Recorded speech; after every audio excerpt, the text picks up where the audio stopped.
Aujourd'hui, ma façon préférée pour rabattre les mailles, dans une première partie sur du jersey et ensuite je vais vous montrer sur les côtes. Donc en premier, je glisse une maille comme pour la tricoter, une deuxième maille comme pour la tricoter.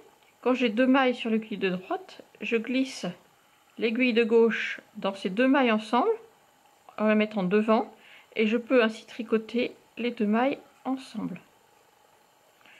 Je glisse une nouvelle maille toujours comme pour la tricoter, je reglisse l'aiguille de gauche dans les deux et je tricote les deux ensemble et ainsi de suite.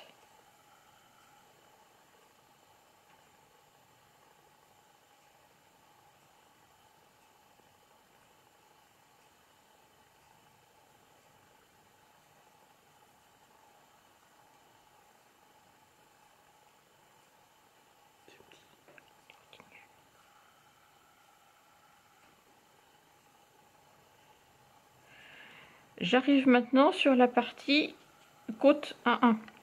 Donc pour les côtes, je vais suivre le point des mailles. Donc là j'ai une maille envers, je change donc mon fil de côté, je glisse ma maille comme pour la tricoter envers, je reglisse donc l'aiguille de gauche dans les deux et cette fois je la positionne derrière de façon à pouvoir tricoter les deux mailles ensemble à l'envers.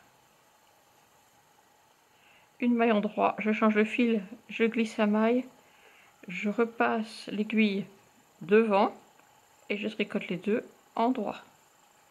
Une maille envers, je change le fil, je glisse la maille envers, je passe l'aiguille de gauche dans les deux mailles derrière pour pouvoir tricoter les deux mailles envers. À l'endroit, l'aiguille de gauche devant, je tricote les deux mailles en droit. À l'envers, je glisse la maille, l'aiguille de gauche derrière, je tricote les deux mailles envers et ainsi de suite.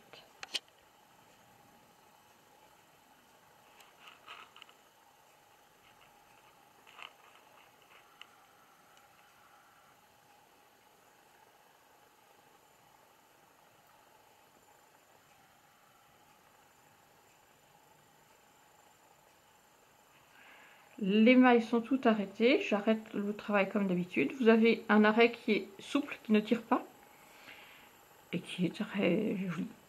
Voilà.